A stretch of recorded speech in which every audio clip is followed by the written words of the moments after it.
Alright. Interview with YouTube CEO. Okay, reaction video lah.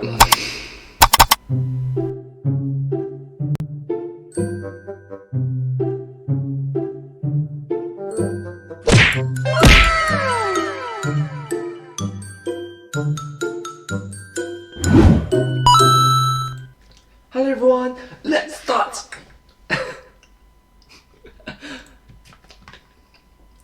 The couch. Don't sound the alarms. Yes, I'm sitting down on the couch, but no, this is not a Matpat rants for the next 15-minute video.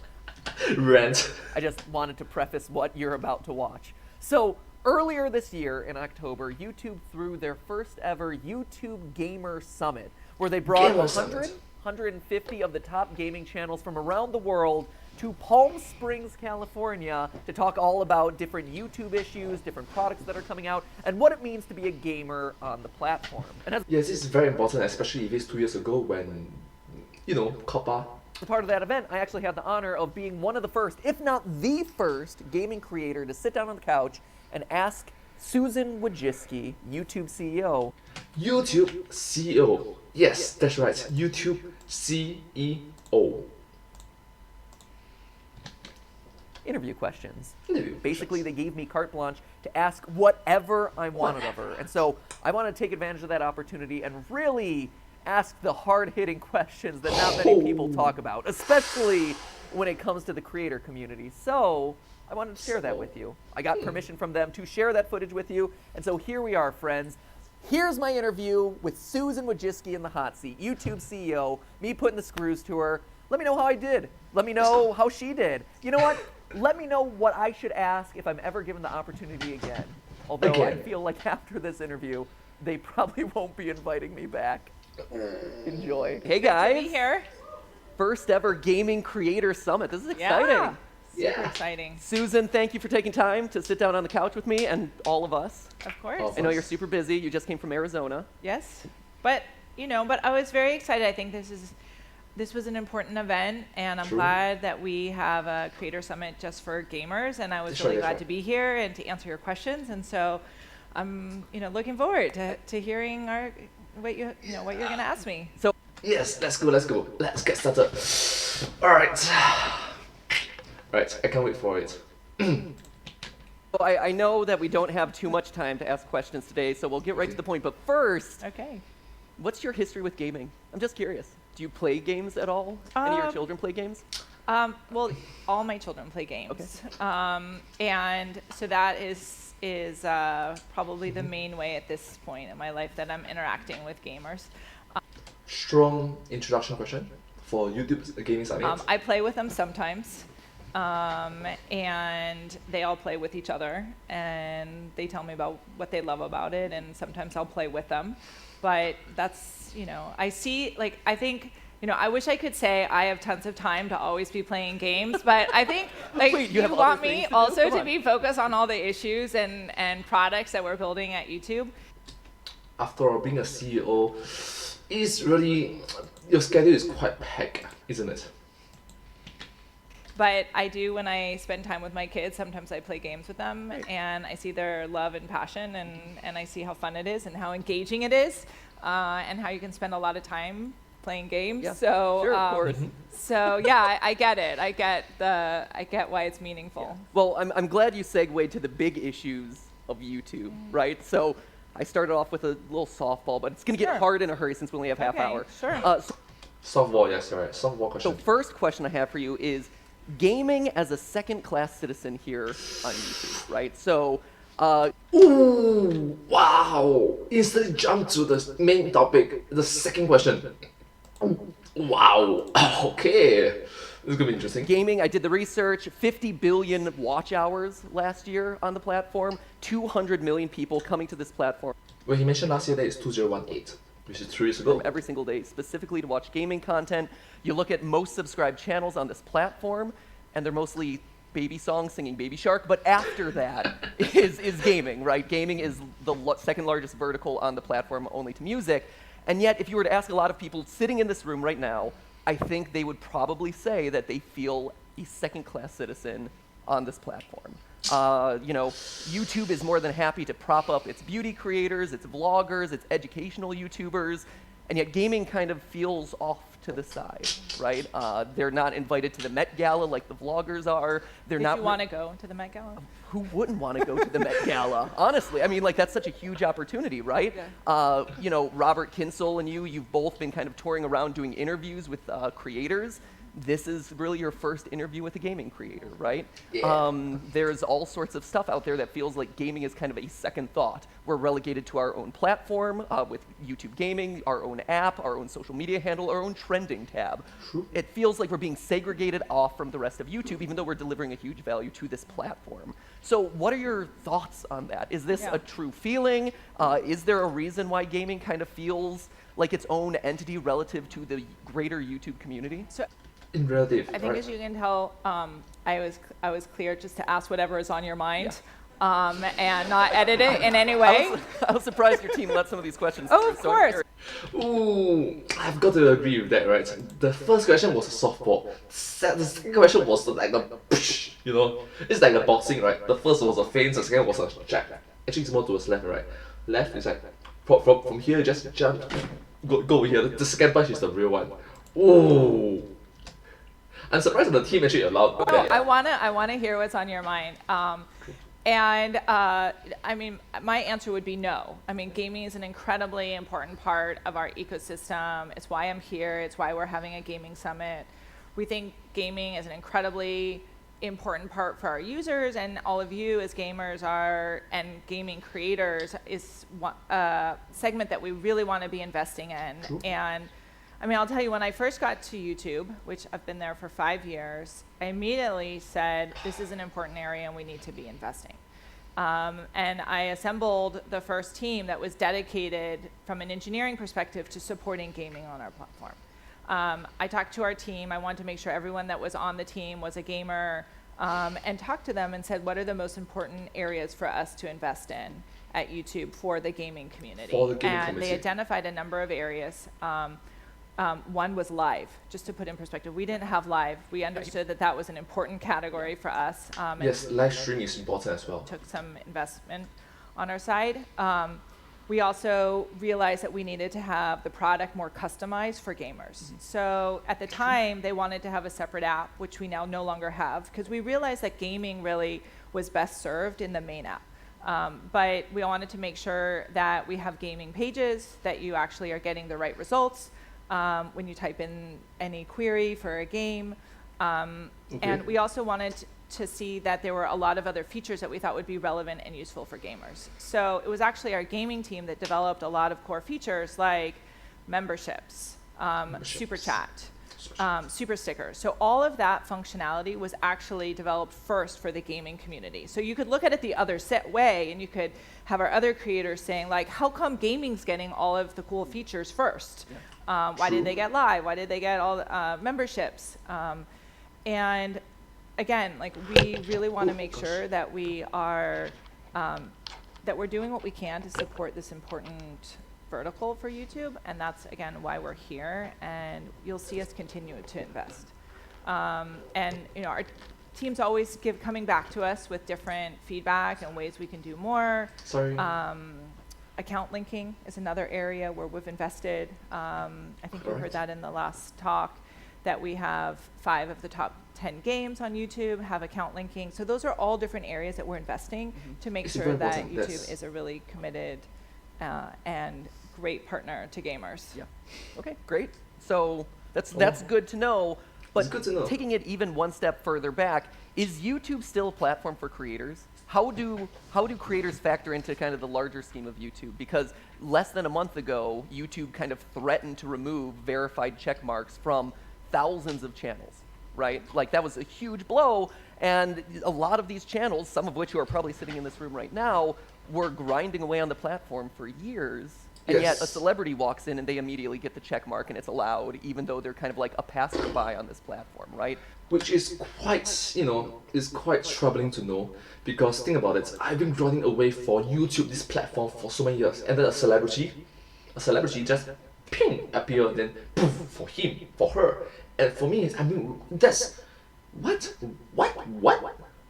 That's one. What does that, I mean, to the external eye, that feels like creators are no longer a priority on this platform or a small piece of it. So where do we fit into the YouTube ecosystem in 2019? YouTube ecosystem. So verification was definitely, we apologize for that, that we made a mistake. But let me tell you, it was not to prioritize traditional celebrities over endemic creators or gamers in any way. Through the traditional celebrities and the current mainstream content creators, the line is getting blurrier and blurrier for the traditional to be traditional. The team identified that there were a number of ways we had, that they wanted to clean up how we had done verification. Verification has been around for a number of years. And as a result of that, we had verification, many different ways people got verified. So in the past, you could have like 2 subscribers and just apply and get verified. And so we didn't have a consistent way of doing verification. And so the team did want to have more consistency with that going forward, which is why they made the changes that they did. But we also realized how, like, you know, afterwards, like, I think there were some problems in execution, but then Yes, there was some problem in execution. The thought process was more towards a genuine, wholesome, innocent thought, but the execution was not. Room for improvement. on top of that, we realized how important it was for creators. We heard everyone loud and clear. The response was And pretty loud, yeah. Look, we said, you know, we're gonna grandfather all existing people who are verified, and going forward, we will implement the new standards going forward for creators. So it didn't have anything to do with like one set of creators being preferred over another set of creators. It really just had to do with how we make changes and trying to make verification more fair for everyone. More fair.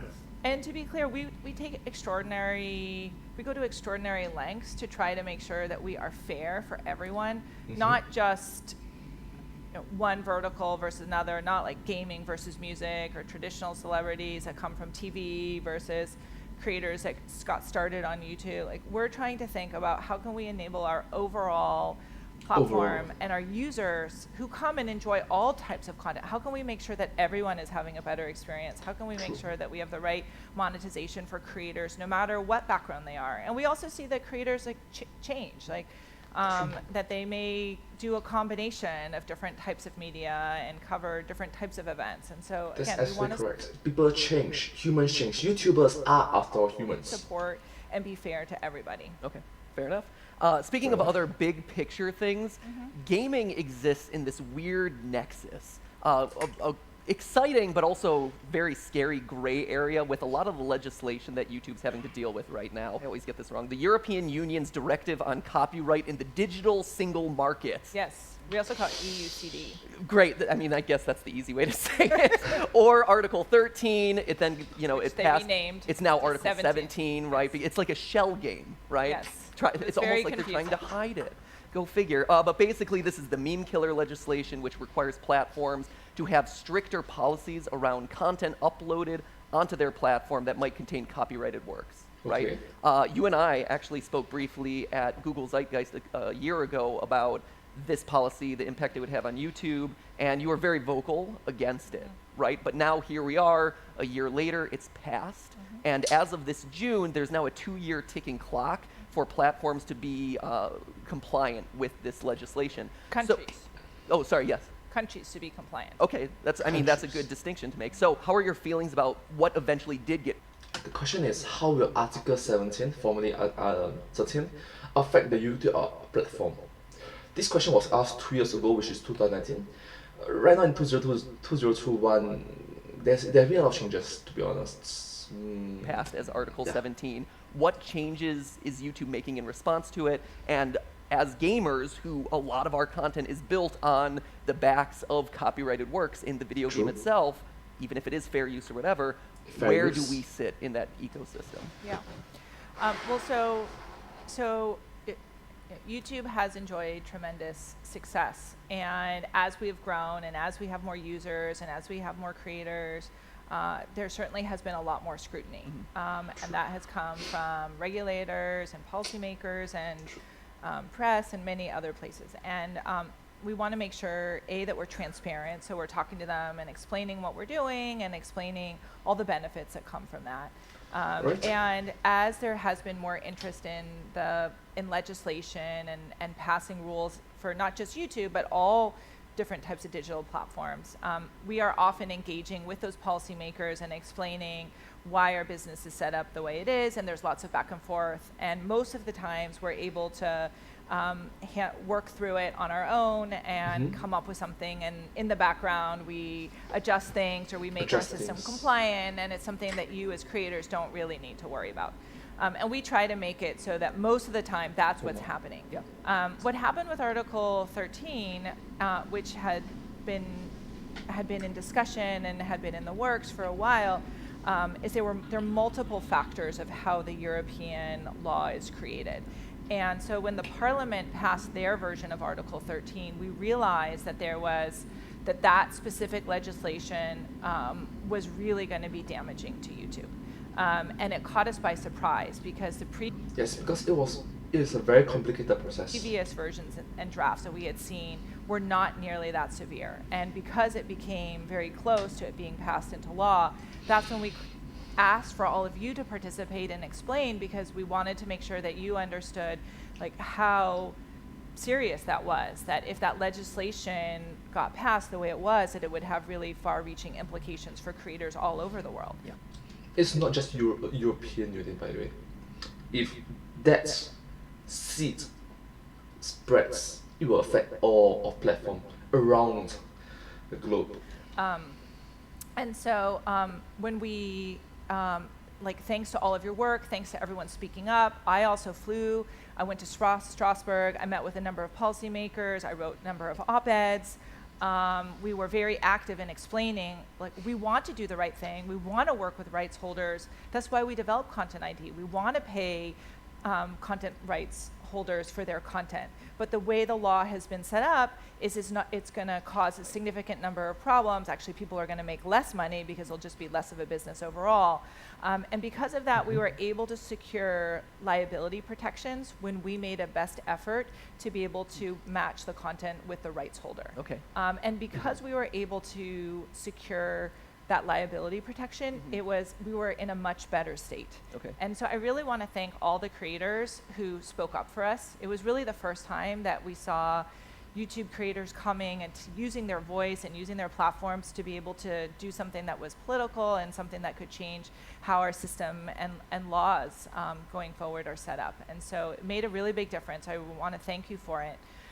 Right now we're in a situation where we have about 2 years for the countries to transpose that legislation. Okay. And we are working with all the different policymakers. We're bringing creators in to talk to policymakers so they understand these are small businesses, they're in your country. You need to make these are the considerations as you write your law and as you define it. So each country will have a slightly different interpretation. Okay. And so France is likely to be the first country. And so we're working closely with them. Netherlands is another country. So we continue to engage with all the different countries and try to explain the point of view for creators and for YouTube. Because we want to pay the rights holders. We want to make sure that if we can identify the content, they're getting compensated, but we just want it to be fair. And we Be fair as well. that's why we built Content ID system. Right. Content ID system is important as well. And we've paid out billions of dollars thanks to Content ID system to content owners. Okay. So we will or won't be seeing a big shift on the platform in response to this. Well, we're hopeful that we can work through enough of those changes that it will work out for creators. Sure. We may need to do some more things on the back end on our side. We haven't yet determined what they are because we're in the process of creating law. Right. But as of right now, we feel that we're in a much better situation. Is there anything else that we as creators can do to help spread the good word, or at this point is it more interpersonal conversations kind of led by you guys with each individual country? So right now, I think we're in a place where the policymakers are having productive conversations with our teams. Yeah. I think again, having everyone speak up made a difference. It made policymakers realize that this really mattered. Because if you look at all the different constituents for content, you can see that most of them are big companies, and they have different policymakers, just like Google does and just like YouTube does, and they were going and explaining what their interests were. And so we just wanted to make sure that they had an understanding, like, we're representing YouTube creators. We're here to represent all of these creators who are creating jobs in your country. They're creating content, they're exporting that content. A lot of them have businesses with merchandise or other areas, and if you create law and it shuts them down, like, that's going to be a loss for your country. The trigger effect is not just for companies. It can be countries, nations. The trigger effect is going to be way... Speaking of things that directly affect our monetization and our businesses, I see you looking at the clock, hoping that this ticks down faster. No. You can ask me as many questions as you want. No, I got to take advantage of this time. You're a busy woman. I came here. No, I want your question. No, you're great. I appreciate it.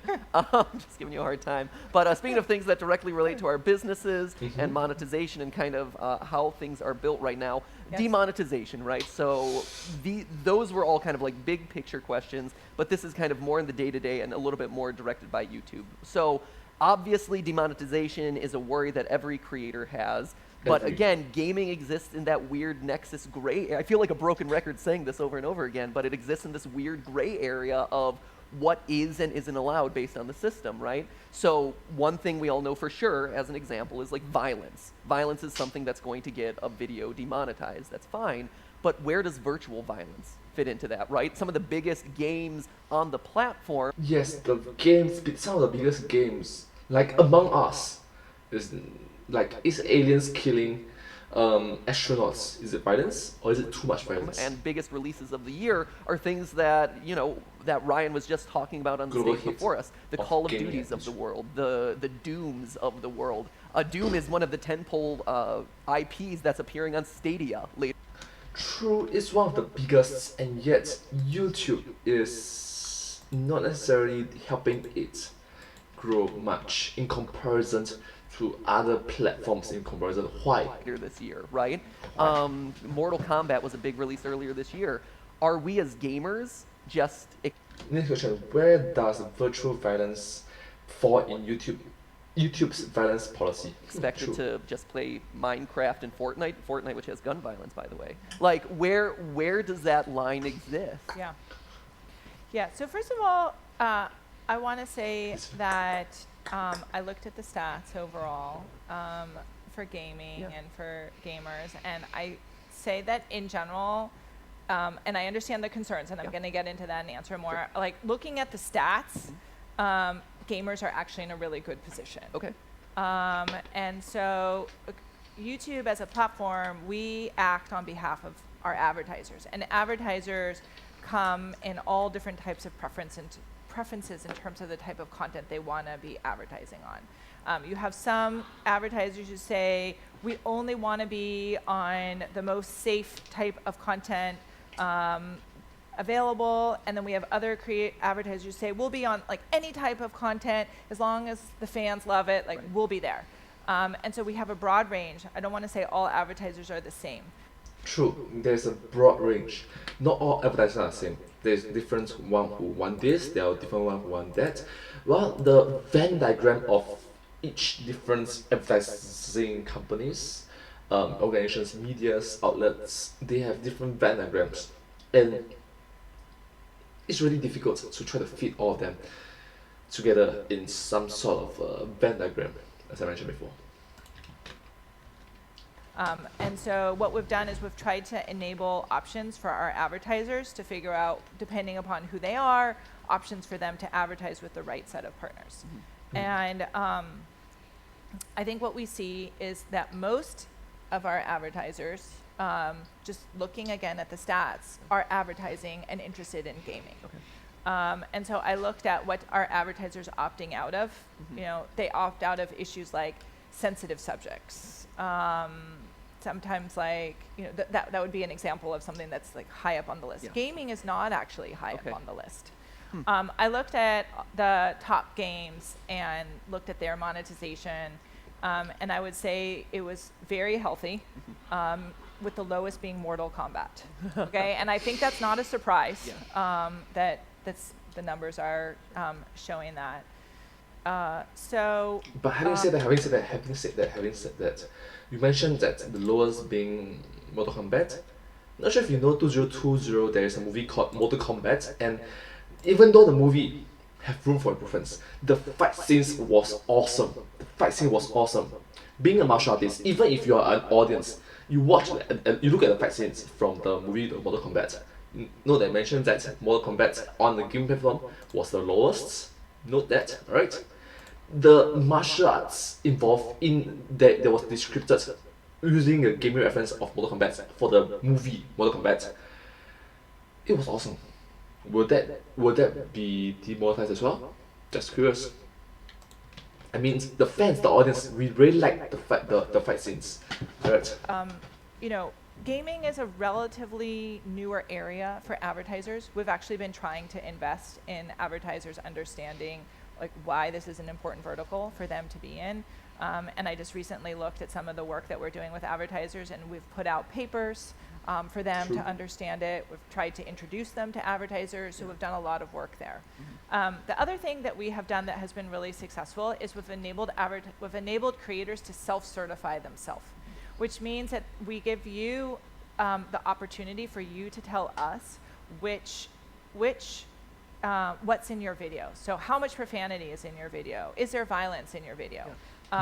And what we've found is that way, you know, again, it's not like a free pass in any way, but we're not going to make any mistakes. We're not going to think you have violence when you don't really have violence, because you're going to tell us what's in that video, and we're going to trust you, or at least we're going to, you know, make sure that our systems say the same thing. And if they, you know, and we have an opportunity to, for creators to, like, we check, right? If there's a difference, like we check and see, like, why is there a difference? Right. So in general, I think a lot of creators have been really pleased with that, and we're planning on rolling that out to a lot more creators. And I think that has actually resolved a lot of issues for creators. Okay. Because I mean, I will say personally, as someone who has the self-certification and goes through that, a lot of times there's a question around that, right? Where it says, this contains violence. Well, is shooting someone in Fortnite violent? Is doing a kill in Call of Duty violence? Like, I think for us as YouTube creators, and this is a question that I have for later, but I think in general, we want to play by the rules. We just need to know what those rules are. And I think that's been one of the areas that YouTube has been falling down on. How do you kind of like empower us with the knowledge that we need to best help you help us? Help us. Yeah, no, I understand. So this has actually been something we've been looking into, because our policy around violence, we realize that simulated violence and game violence is very different, of course, than real violence. Of course. And so, like, our policy right now are put them together, and so we're actually going to be separating them. Interesting. Yes, so that is, I think that's good news for gamers, and that's something that is going to be coming out, and you should see in the next, I don't know, I don't want to say a couple weeks, maybe it'll take longer, but it's like close on the horizon coming up, and separating those two, and that way we actually think we'll give a lot more clarity in terms of, like, when we say violence, what do we mean? Okay, great. Yes, clarity is important as well, isn't it? Great, that's awesome. Is there a reason why, if there is kind of a list of watchouts or demonetization flags, that YouTube isn't public about that stuff? Like, hey, this is the amount of cursing that you're allowed, or like one censor beep is ultimately going to get you removed from restricted mode, things like that. Because, like I said, I think a lot of us in this room aren't looking to necessarily game the system, but play by the rules. We just don't know what the rules are, and so it feels like we're operating in a black box, where that's where the paranoia comes in. That's where the conspiracy theories comes in. That's when people are like, oh, this video underperformed. It must be because of X, Y, and Z. And I know that YouTube in the past has said, like, oh, we don't want the bad actors to take advantage of this system and find new loopholes that they can hop through. But at the end of the day, those bad actors are operating at such a different scale than us as creators anyway. Can't we be empowered with... Why can't we just get the rules on demonetization? Tools to help us make better content and feel more comfortable and confident on the platform? So the question is, why doesn't that list exist if it does? Well, we've definitely we've definitely heard that, and we have been opening up really policy by policy a lot more information for creators overall in terms of publishing that. So, for example, with profanity, since you brought that up, we actually have been doing we do creator insider videos regularly as a way of addressing challenges that creators are interested in. We talked about profanity there, and they identified a few areas, which is that whether or not there's profanity in the title, a thumbnail, and whether or not there's a lot of profanity, especially at the beginning of the video. So that was an example of giving a lot more clarity. We have, first of all, we have very detailed rules that our reviewers use, but I think videos are complicated. I've learned that whenever someone has an issue about their video getting in one state or another, I'm like, it's complicated. There are different stages, different layers in which to peel back when actual problems does occur. They're like, we need to see it, and you need to see the context, and so that is part of why we try to give enough guidance that creators can figure out what's the right way to be able to handle their videos and create their content, but not so much that then it winds up being confusing either. Okay, that makes sense. And again, like some advertisers will I have met with advertisers who will say, we will never advertise on anything where there is any profanity, okay? So there's always going to be a broad range. Some advertisers come back and they say, we'll only be on certain channels. Like, that's their choice. They're an advertiser, they're paying money. But what we try to do for the most part is we try to say, hey, we basically have three settings for advertisers. We have sort of like the really edgy, more creators. We kind of have the standard one, and then we have a more conservative version, right? And so in the super conservative one, we're not going to have profanity. Kind of in the middle one, that's usually when we talk about it, that we're talking about, and that's where most of our advertisers are.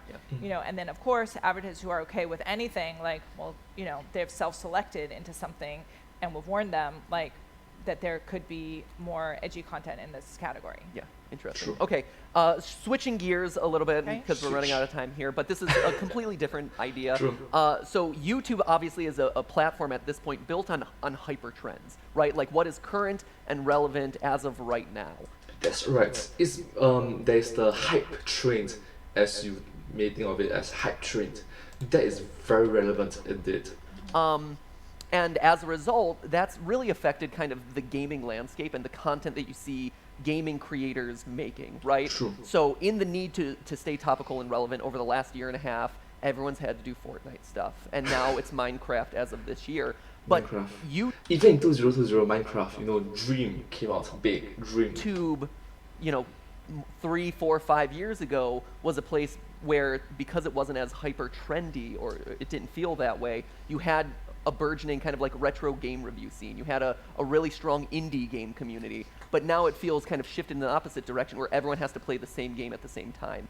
Is that a concern for you? It's the need to cover trendy topics, killing content diversity.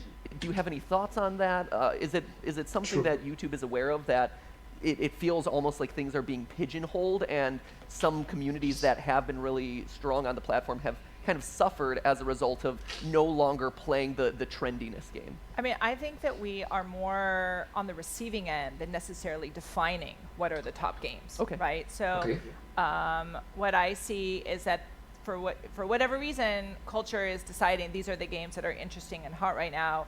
Our users want to see them. Creators, as a result, want to use them and create videos with them. And so I feel that we are part of the general overall trends. We may indirectly drive some of them, but I think they're pretty independent in terms of what games are released and what games are currently hot. That said, we do see creators playing a lot of different games, not just Minecraft and Fortnite. I've heard you do lots of different games.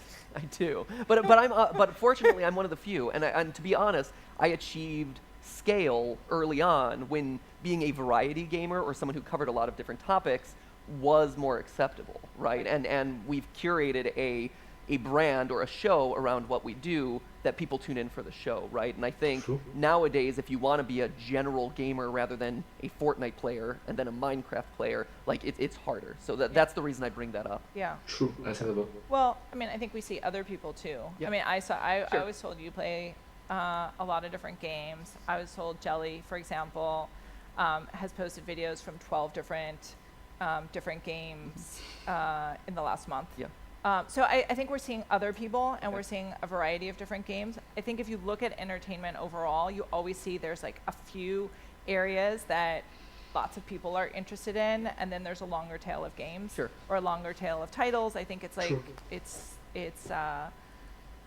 pretty standard, but there's nothing in our system, and you're going to have an exec Q&A with people here who work on how our systems do recommendations in other areas, but like in general, like we want to recommend what we think our users want to see. Like if our users want to see 10 different games, like we're going to recommend 10 different games. Like, so it's based on, again, what users want to see, what we're seeing success with. We're presenting a broad range. We always want our users to be able to see a lot of different content, right? It's like good for us. We don't want creators to come, we don't want our users to come and only see one game. Like we want to show them a lot of different things. Right. But if they keep clicking and they only will click on the Fortnite videos, well then like it's not good for us to keep recommending other types of things. And we may still do that because we're like, oh, well maybe now they're actually interested in something different. So so blame the viewer, or like, no. Ooh, ouch! You shouldn't say that. Come on, ouch. I'm not saying you blame the viewer. I'm just saying like our frustrations about like, oh my gosh, I am so sick of Fortnite, or this game is so dull at this point, or whatever. Like it's not the platform necessarily that's propagating it. It's just viewer interest perpetuating the strength of that game. yes. Okay, fair enough. I know that technically it says 000. It's okay. I know that technically speaking, it says 000, that means time's up, end the view, but one last question. Thank you. One last question.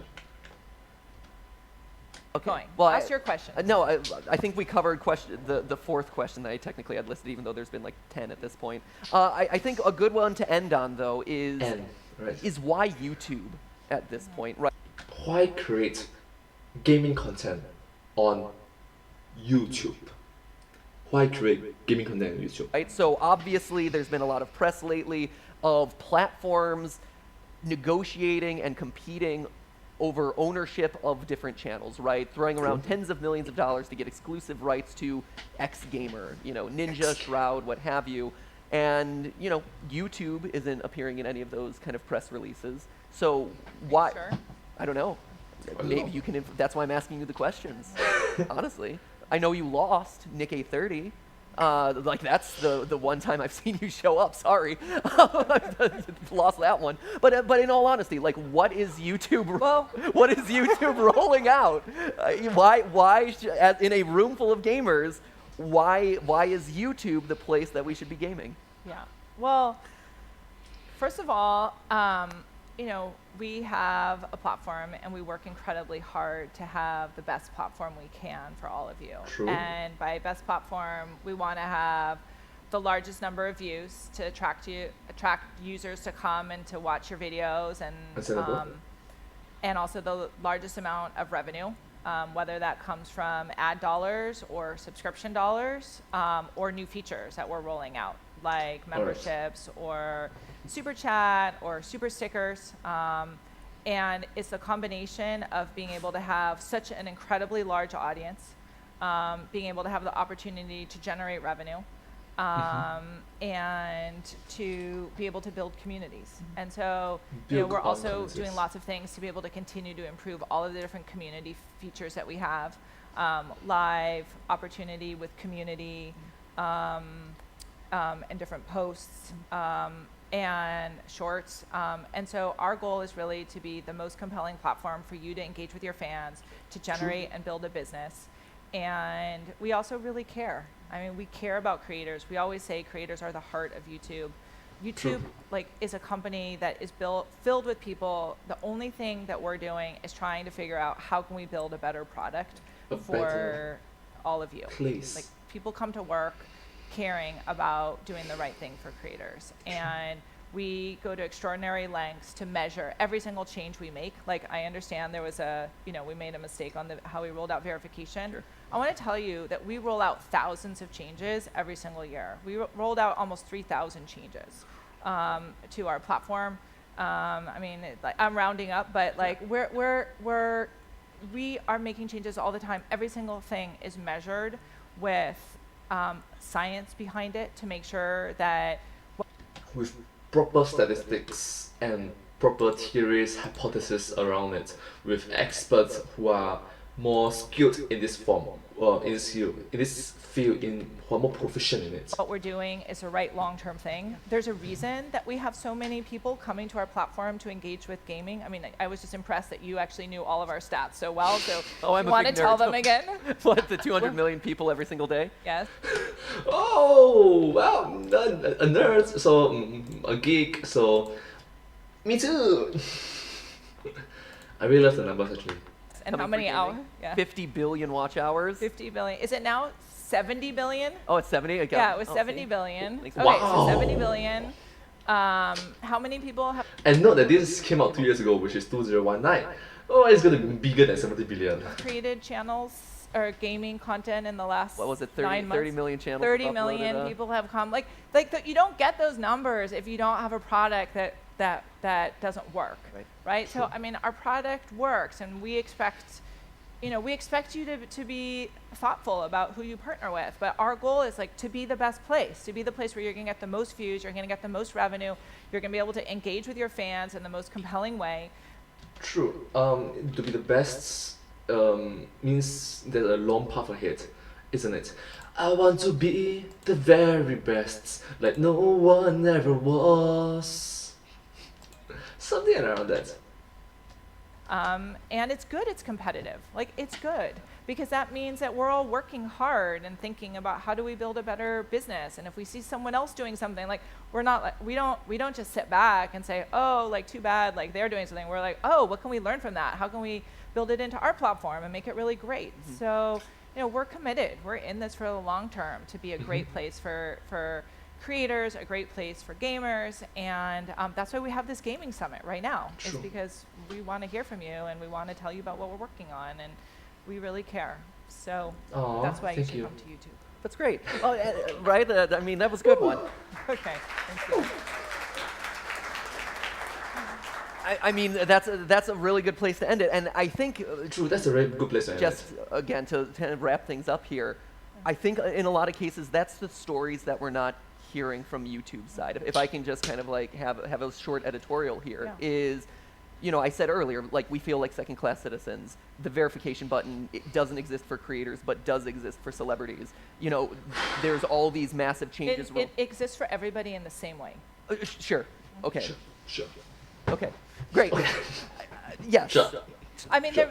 Yeah, you say if like Billie Eilish comes onto the platform without 100,000 subscribers, she's not going to get a check mark until she gets 100,000 subscribers. yeah, I mean, Yeah. Is that true? we'll have to. Let me have to look into it. But I think. Yeah, it's the same on Twitter. I'm not. But if fairness is I the think- thing, right? If Billie Eilish has again, I'm just using her as an example because it's one that comes to mind. But Let me tell you, like, Yeah. like there were a set of people that let's like talk about a politician, right? Because we have politicians who are coming Yes, 100%. on our platform, okay? And election integrity is something that we're working in incredibly Yep. hard on. So you have a politician who comes on, you don't want to have. We have to be able to give them a check mark because if we have someone else who comes on and does a parody of them and you actually think it could be them, like that actually could be a problem. Yeah. So I'm just saying there are real business reasons why Yeah.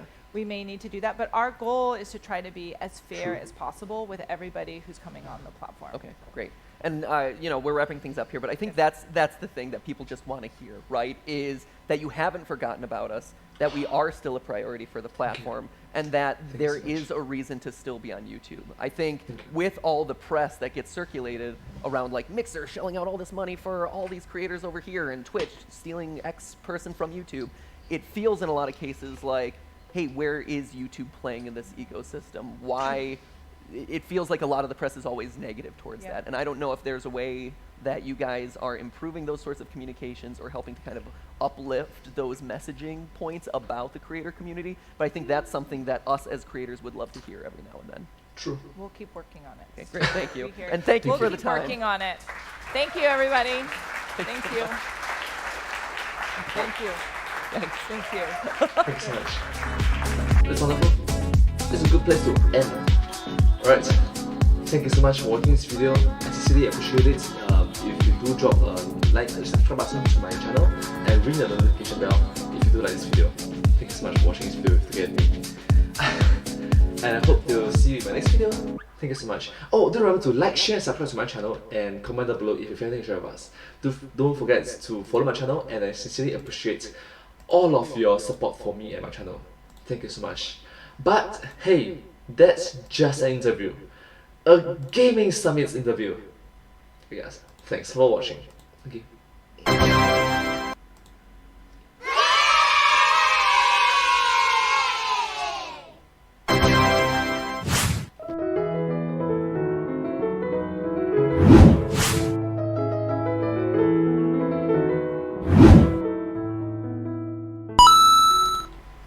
Thank you so much. This video came out from YouTube channel Game Theorists. This video came out in the year 2019, which is around 2 years ago. And I sincerely appreciate if you will watch one of their videos and show support for their work. Their work are very amazing and super remarkable. Thank you so much. Sincerely appreciate it. And do remember to drop a like button, a subscribe, share, comment, follow for their channel, and do remember to ring the notification bell. The notification bell. Thank you. Thank you.